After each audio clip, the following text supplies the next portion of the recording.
I never imagined that embarrassment could come disguised as silk and champagne. There I was, sitting in the third row at my younger sister's wedding, wearing the only formal dress I owned.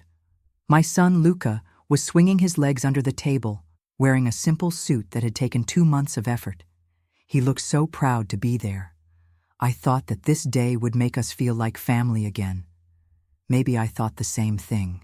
Even though I knew that, in that house, I was always the extra weight in the photos, the name forgotten on the invitation, the tolerated presence. But I went.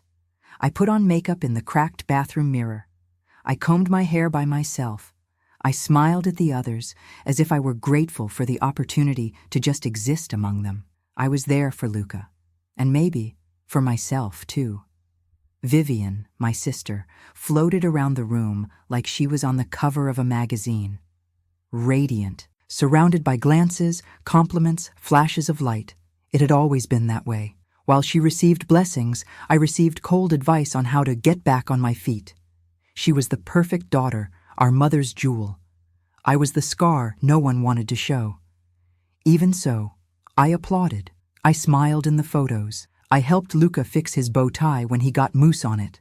I tried to convince myself that this was a step towards forgiveness. That maybe, just maybe, this invitation represented a truce, a new beginning. But that party wasn't meant to celebrate love. It was meant to remind me of the place they had given me, that of someone who watches other people's happiness without the right to participate. They sat us at table 9, right next to the bathrooms. The tablecloths were wrinkled, the chairs were old. No one noticed, but I did. It was a silent, almost elegant gesture, telling us, "You don't belong here." But Luca didn't see it. He thought the chandelier was a flying saucer. He whispered that his aunt looked like a princess. And when I saw the sparkle in his eyes, I decided to stay. My heart was pounding, but I was firm. Maybe it was just my paranoia. Maybe deep down, this was all part of my healing process. I took a deep breath, straightened my dress, and promised myself, I will hold on until the end. I will smile, I will be kind, I will pretend I belong, because I deserve to be here, and so does my son. There, in the middle of that impeccable setting, I realized that it wasn't just the dress that covered me. It was dignity. It was what held me up, even with the sidelong glances, the whispers, and the smiles that didn't reach me. And even though that party tried to reduce me to silence, there was something inside me that was slowly beginning to want to be heard. Ever since she was little, Vivian had a glow of her own. Or perhaps it was a glow she borrowed from everyone around her. Our mother used to say that she was born for great things, while I was born first. When she sneezed, she got a linen handkerchief. When I fell, I got scolded for being clumsy. It was always like that. She charmed me, and I learned not to get in her way. I didn't compete. I just watched.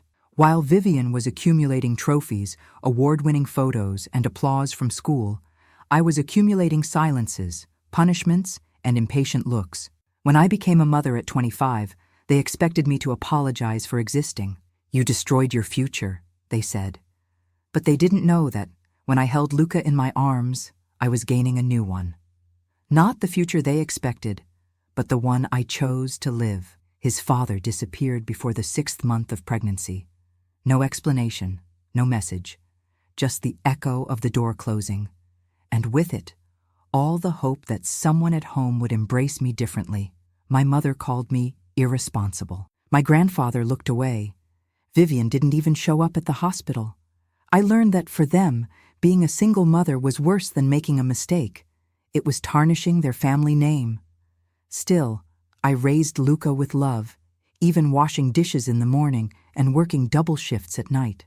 Every smile he gave me breath. Every time he said, "I love you, Mommy," something inside me was rebuilt. But I confess, part of me still expected a look of pride from the family. "You did it," a small gesture of recognition. That's why I accepted the wedding invitation. Not because I believed in immediate redemption, but because I wanted to show that I was whole. That even though I was the wrong sister, I was there, present, with my well-dressed, well-mannered, and smiling son. It was my way of saying, I won without you, But when I stepped into that room, I realized that they still saw me as the scar. Judith, my mother, walked past me as if I were part of the furniture. Not even a wave. Vivian had already said, "You came," as if my presence were unexpected. No hug, no compliment. Just that smile of someone who wants to be kind but doesn't want to touch. It was as if I carried a scent that didn't match the perfume of that party. But Luca didn't understand that. All he saw were lights, music, and chocolate cake. And maybe it was because of him, because of that little boy in the cheap suit and dreamy eyes, that I stayed. I swallowed the discomfort, like someone swallowing poison in sips. I looked around, took a deep breath, and repeated to myself, "You have a right to be here." What I didn't know was that this night wouldn't be about unity or forgiveness, but rather, once again, about the stage. And guess who would be the opening act? By the way, if this story is moving you in any way, take the opportunity to subscribe to the channel and tell me in the comments, which city are you listening to me from? I love knowing how far these stories can reach. The room fell silent as Vivian stood up, glass in hand. Her dress sparkled under the lights, and for a moment, even I was captivated by her charm.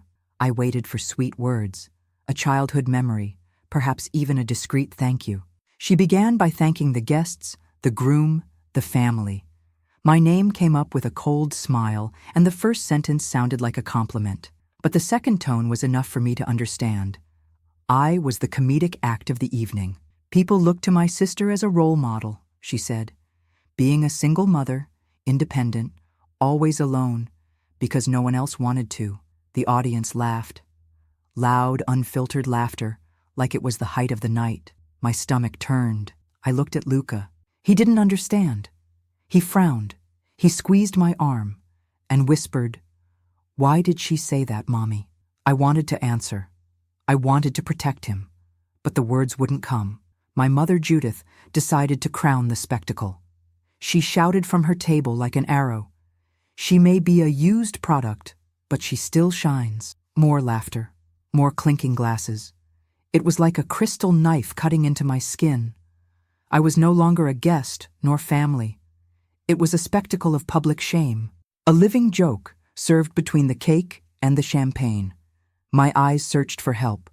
Someone to stand up, someone to do something. Nothing. My grandfather looked down. My cousin filmed. My uncles whispered. No one moved. I clutched the napkin like it was a rope.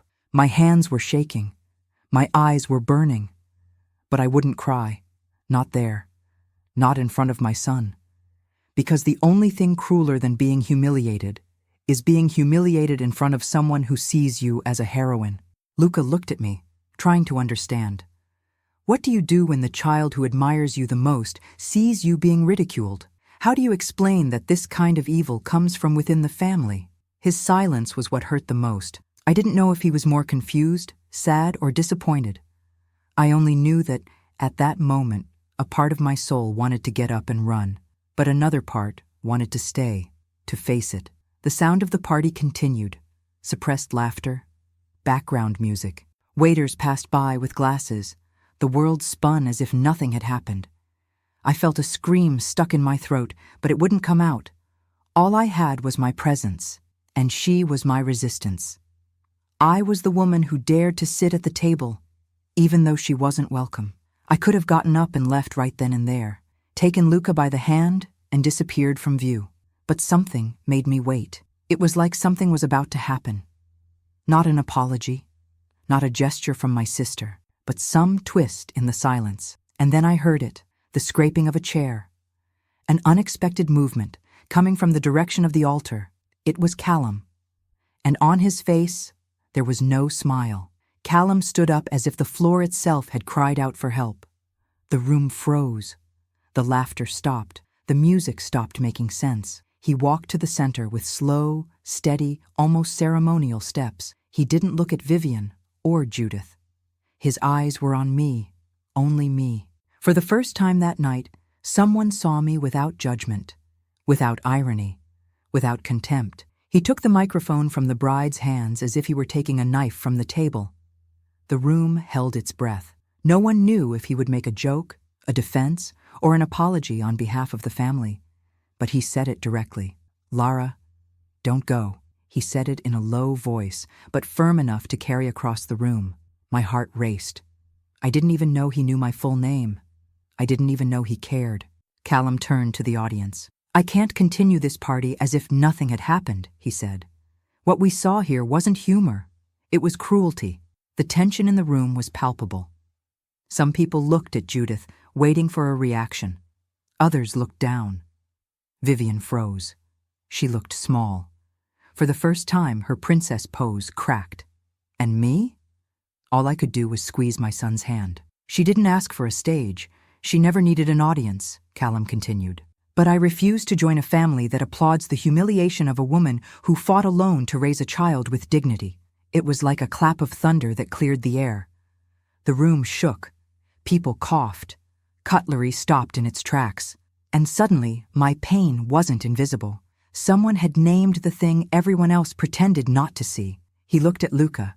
He knelt down next to the table, and he said, "Your mother is the strongest person in this room. Never forget that." I almost lost my balance, because right there, in that moment, someone, who wasn't even part of my family, did for me what so many had refused to do for years: acknowledge me as a woman, as a mother, as a human being. And he did it in front of everyone. Callum stood up, looked at Vivian one last time and said, "If this is tradition, I'm not a part of it." He handed the microphone back, and he left. No theater, no goodbyes. Just the rectitude of someone who knows that silence is sometimes cowardice. The room went still. The fairy tale cracked. But oddly enough, I felt whole. For once, the one who left broken wasn't me. The silence after Callum left wasn't uncomfortable. It was liberating. No one applauded. No one said anything. Just the sound of a spoon falling somewhere in the room. I stood there still, my son's hand clasped in mine. It was like the air had returned to my lungs. For the first time, the shame wasn't mine. The shame was theirs, and I didn't want to carry it anymore. Judith was the first to try to regain control. He stood up as if the ground owed him reverence. "How ungrateful! He exposed you, Vivian," she said. But she had no strength. The words hit the glass of reality and slipped. No one agreed. No one repeated. The woman who had always commanded lunches with a look was now talking to herself. And I realized the empire of fear had cracked. Luca looked at me, eyes shining. "Shall we go home, Mommy?" I took a deep breath, smiled, and said, "Come on, my love. It's more than time." I stood up, not in a hurry, but firmly. My steps were sure. I was no longer the rejected sister, the ignored daughter, the judged mother. I was just me. And for once, that was enough. As we walked to the exit, some people moved away. Others lowered their heads. Some tried to give us a sympathetic look, but no one had the courage to speak up. And that's okay. I've also been complicit in my silence in the past, but that day I chose differently. I chose to leave with my son through the front door, without hiding, without apologizing for having been there. Almost at the door, I heard someone call me, "Lara." I turned. It was my grandfather. His eyes were wet. "I'm sorry," he said, "for not doing anything all these years." I just nodded. There was no hurt, only understanding.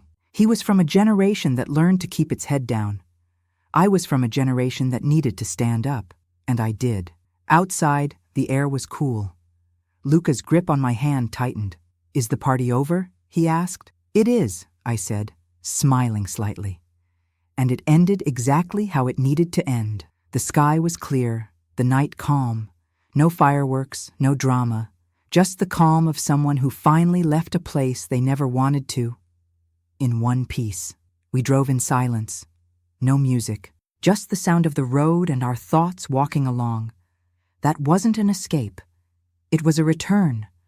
A return to myself, to who I am, to what I carry, to what I built with my own hands, and with a boy by my side who learned that night what dignity means, even when no one else has the courage to teach. The next day, my phone kept buzzing. Messages from unknown numbers, distant relatives, guests I barely knew. I didn't answer anyone. Not out of pride, but because my silence was now a choice, not submission. When I opened one of the messages, I saw the video. Someone had recorded Callum's speech. It was on the internet, and it had gone viral. Over 50,000 views in just a few hours. The comments? A sea of support. People saying they cried, that they felt represented, that finally someone said what so many single mothers have never heard. This woman is a lioness. He is a hero. I cried at this video. I didn't cry.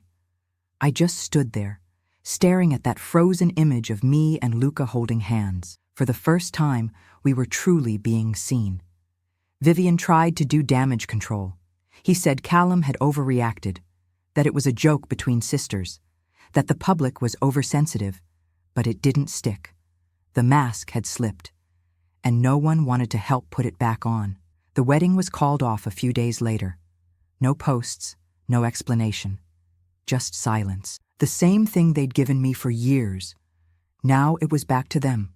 There was no apology, not from Vivian, not from Judith. The only call from my mother was to say that I had embarrassed the family by not laughing with her. I listened for 30 seconds. Then I took a deep breath and responded in a voice I had never used with her.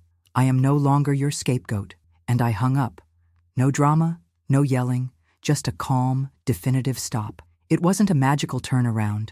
I still work too much. I still make pancakes for Luca on Saturdays and try to hide my tiredness when he asks for attention at night. But something has changed. My body has a different posture now.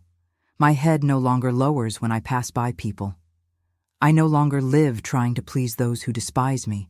I just live, and that for me is victory enough. Luca has also changed.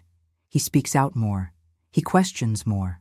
The other day he asked me why some people remain silent in the face of injustice. I said that some are afraid, others are ashamed, and some have simply learned to ignore it. But there is a rare type of person, like Callum, who stands up, even when he doesn't have to, because he knows that dignity is non-negotiable.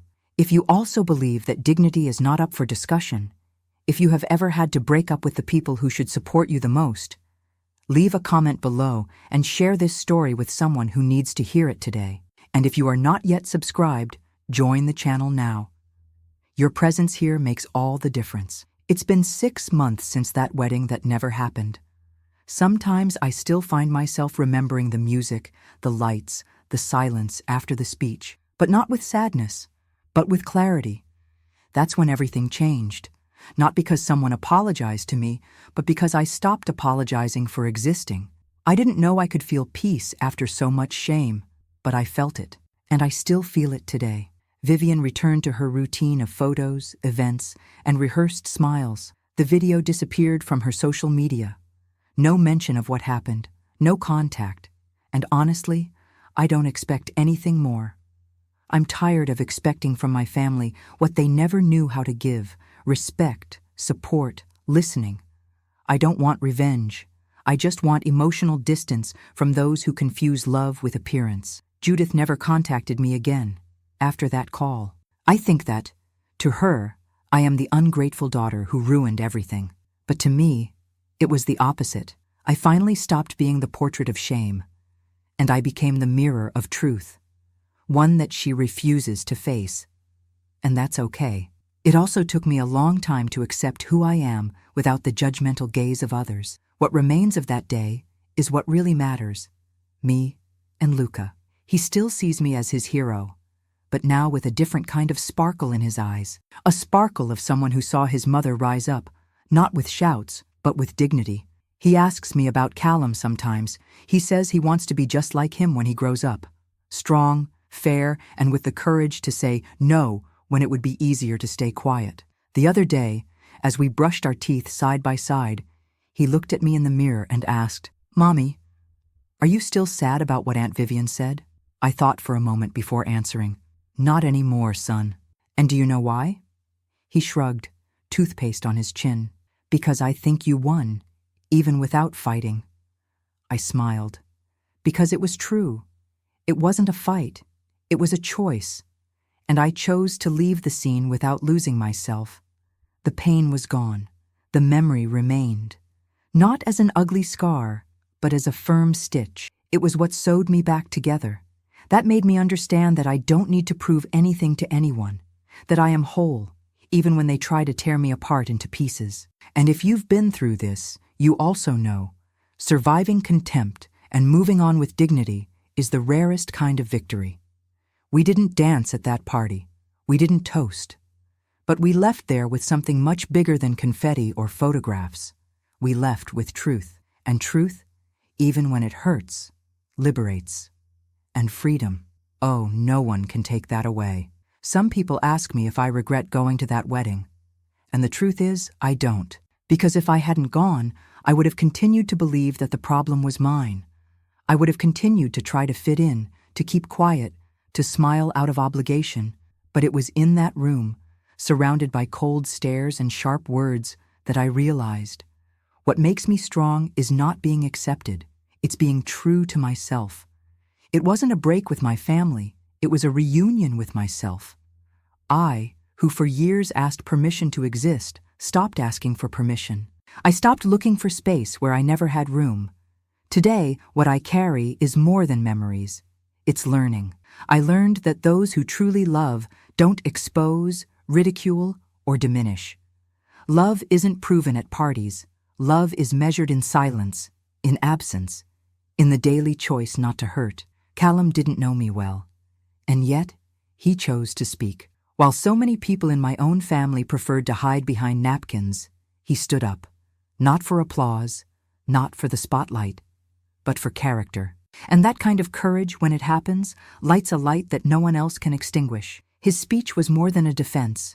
It was a lesson about respect, about humanity, about what it really means to be a family. And Luca understood this. He saw it. He felt it.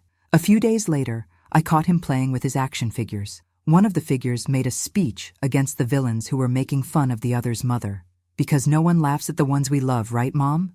he said. And in that moment, I knew. My son learned something that most of the adults there never wanted to learn. He understood what true love is. Today, we live in peace. Still with difficulties, of course, but with more lightness. Because when shame stops accompanying us, even tiredness seems lighter. And loneliness? It turns into freedom. I discovered that being alone, sometimes, is better than being in bad company under the same surname. And that is also family. Knowing who you can be yourself with, without fear.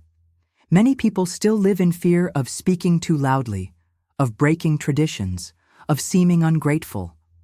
But if being grateful means accepting abuse disguised as affection, then I'd rather be seen as ungrateful and sleep peacefully with my conscience. Life isn't about fitting into other people's molds.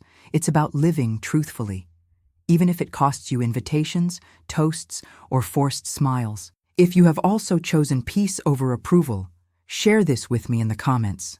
Tell me the moment you chose yourself. And if you haven't subscribed yet, take advantage now, because here we talk about real stories that heal and strengthen. Your presence is part of that. There was no final dance that night. There was no bouquet toss, no romantic soundtrack echoing through the hall. The bride did not return. The groom, even less so. The crowd slowly dispersed, unsure whether they were allowed to continue laughing.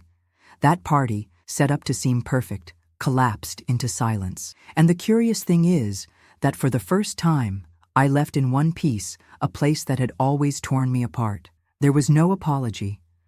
There was no message of regret. But that wasn't what I expected either. For years, I lived waiting for someone to realize how much they had hurt me, for someone to recognize the effort of being a single mother, of continuing, of smiling when there was only pain.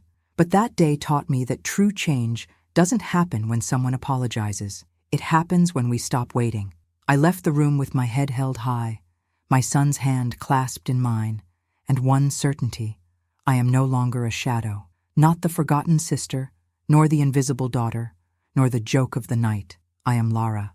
I am strength. And what sustains me now is not the approval of those who have never truly looked at me. It is the love I built with my son, brick by brick, with dignity. In the days that followed, many things remained the same. The electricity bill was late. Work continued to be tough. Fatigue appeared under the dark circles under my eyes. But what changed was on the inside. Because when we choose ourselves, life reorganizes itself around it. Pain no longer weighs as heavily as it used to. Memories no longer drag us down. And the voices that once diminished us lose their echo. Luca continues to grow, curious, smart, attentive. Sometimes I see him observing people with that look that recognizes what is fair. He understood early on that not every adult is an example. But he also learned that firmness and gentleness can coexist, and that, for me, is everything. Because it's not just about me. It's about the man he will become after all this. Today, when I look in the mirror, I see something I didn't see before. It's not vanity.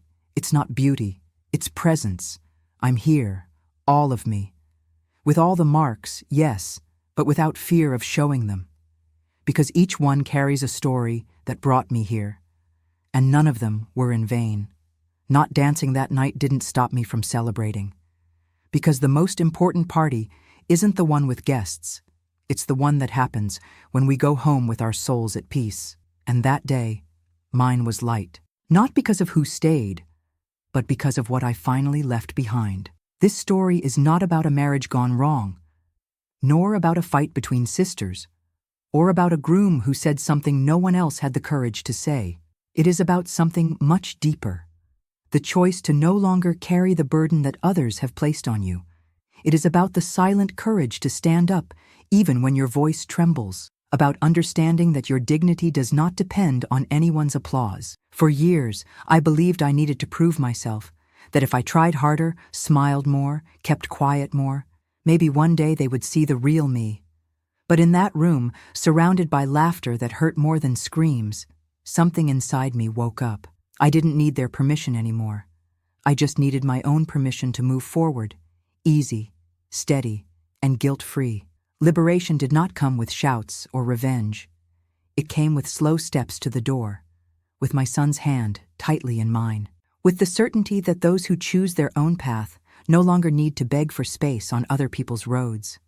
And if anyone still thinks that strength is synonymous with noise, perhaps they have never understood what it means to resist in silence.